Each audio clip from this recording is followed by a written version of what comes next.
Welcome back to my channel. आपका स्वागत है रिलीजियस बुक में। आज हम आपको सुनाने जा रहे हैं भगवत गीता का 15वां श्लोक।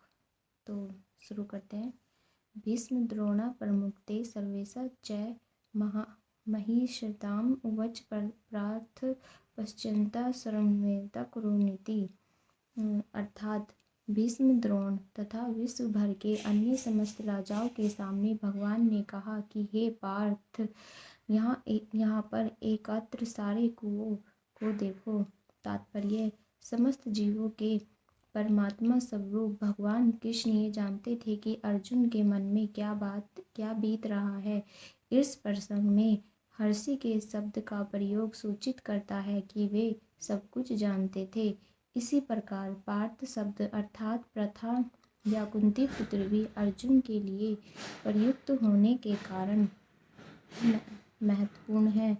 मित्र के रूप में वे अर्जुन को बता देना चाहते थे कि चूंकि अर्जुन उनके पिता वासुदेव के बहन प्रथा का पुत्र था, इसलिए उन्होंने अर्जुन का सारथी बनकर स्वीकार किया था। किंतु अब उन्होंने अर्जुन से कौरवों को देखो कहा तो इससे उनका क्या अभिप्राय था? क्या अर्जुन वहीं पर रुककर युद्ध करना नहीं चाहता था? कृष्ण को अपनी बुआ प्रथा के पुत्र से कभी भी ऐसी आशा नहीं थी। इस प्रकार से कृष्ण ने अपने मित्र की मन स्थिति की पूर्व सूचना परिहासवर्ती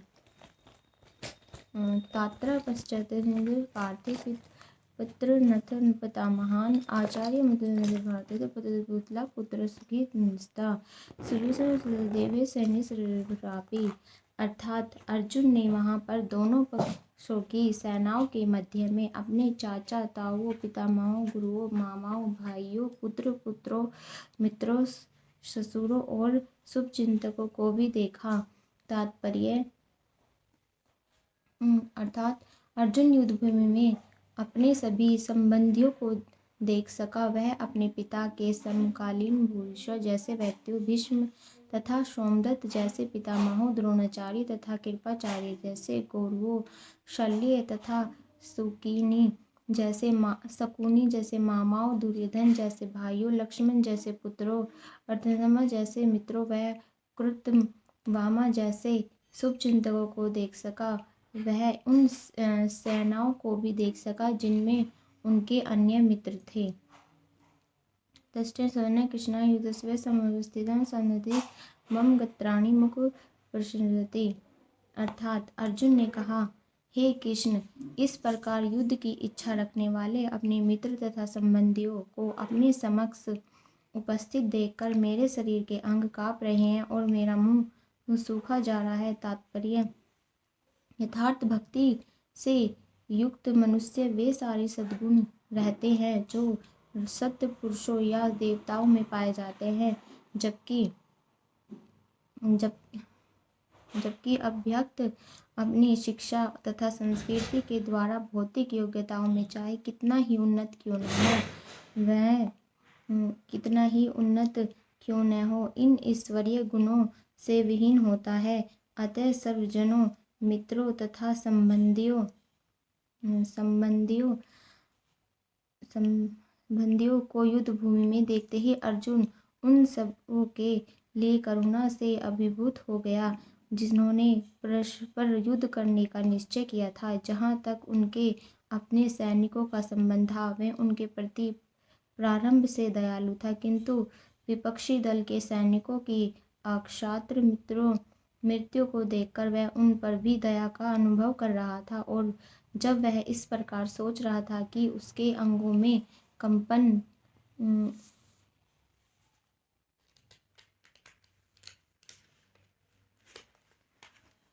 होने लगा और मुंह सूख गया। उन सबको युद्ध भूमि देखकर उसे आश्चर्य भी हुआ। प्राय सारा कुटुंब, अर्जुन ने सगे संबंधी उसे युद्ध करने आए थे। यद्यपि उसका उल्लेख नहीं था, किंतु जो भी सहज अनुमान लगाया जा सकता था कि न केवल उसके अंग कांप रहे थे और मुंह सूख रहा था, अपितु वह दयावंश रुदान भी कर रहा था। अर्जुन ने ऐसे लक्षण किसी दुर्बलता के कारण नहीं, अपितु हृदय की कोमलता के कारण थे, जो भगवान के शुद्ध भक्त का लक्षण अतः कहा गया है। यशस्ति भक्ति भगवत रचना सर्वे गुणते समस्ते सुर सर्वतर्पे अकुतो महादुना मानोरथि भवति भय। अर्थात जो भगवान के प्रति अविचल भक्ति रखता है उसमें देवताओं के सद्गुण पाए जाते हैं, किंतु जो भगवत नहीं है उसके साथ भौतिक योग्यताएं ही रहती हैं, जिनका कोई मूल्य नहीं होता। इस कारण यह है कि मानसिक धरातल पर मंडराता रहता है और जन्मदल्य माया के द्वारा ही अवश्य ही आकृष्ट होता है। विपद शरीर में रोम हर्ष जायते गांडीवी हस्तक परिदते। अर्थात मेरा सारा शरीर काँप रहा है, मेरे रोंगटे खड़े हो रहे हैं, मेरा गांडीव धनुष मेरे हाथ से सरक रहा है और मेरी त्वचा जल रही है। तात्पर्य, शरीर में दो प्रकार का कंपन होता है और रोंगटे भी दो ही प्रकार के खड़े होते हैं। ऐसा या तो आध्यात्मिक परमानंद के समय या भौतिक परिस्थितियों में आध्यात्मिक भय उत्पन्न होने पर होता है। दिव्य सत्कार में कोई भय नहीं होता। इस अवस्था में अर्जुन के जो लक्षण है वे भौतिक भय अर्थात जीवन की हानि के कारण है। इन लक्षणों से ये भी स्पष्ट है वह इतना अधीर हो गया है, उसका विख्यात धनुष गांडीव उसके हाथों से सरक रहा था और उसकी त्वचा भी जलन उत्पन्न हो रही थी। यह सब लक्षण देहात्म बुद्धि से जाननीय है। न च सकोते भरते चय मैं मान ने निमृते नानी न पश्चामी विपतानी केशव। अर्थात मैं यहाँ और अब और अधिक खड़ा रहने में से मैं असमर्थ हूँ, मैं आपको भूल रहा हूँ और मेरा सिर चकरा रहा है। हे कृष्ण, मुझे तो केवल अमंगल के कारण दिख रहे हैं। तात्पर्य, आपने आराध्य के कारण अर्जुन युद्धभूमि में खड़ा रहने में असमर्थ था और मन ही से इस दुर्बलता के कारण उसे आत्मविश्वास में हो रही थी। भौतिक वस्तुओं के प्रति आध्यात्मिक आसक्ति के कारण मनुष्य ऐसी मोहमाई स्थिति में पड़ जाता है। असंतुलन उस व्यक्तियों से उत्पन्न होता है जो भौतिक परिस्थितियों से ग्रस्त होते हैं। अर्जुन को युद्धभूमि में केवल सुखदायी पराजय की प्रतीत हो रही थी। यह शत्रु पर विजय पाकर भी सुखी नहीं होगा। निमित्तानि विपत्तानि सबसे महत्वपूर्ण, जो मनुष्य को अपनी आशाओं में केवल निराशा दिखती है तो वह सोचता है मैं यहाँ क्यों हूँ। प्रत्येक प्राणी अपने में तथा अपने स्वार्थ में रुचि रखता है, किसी की परमात्मा में रुचि नहीं होती। कृष्ण की इच्छा से अर्जुन अपने स्वार्थ के प्रति अज्ञान दिखा रहा है। मनुष्य का वास्तविक स्वार्थ तो विष्णु या कृष्ण में निहित है।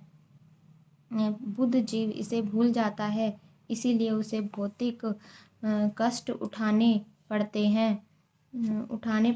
अर्जुन ने सोचा कि उसकी विजय केवल उसके शौक के कारण बन सकती है। न च शिवनुपुष्यामि हत्वा सर्वजने महावे न कांडे विजय कृष्ण च राज्ये सुखानि च।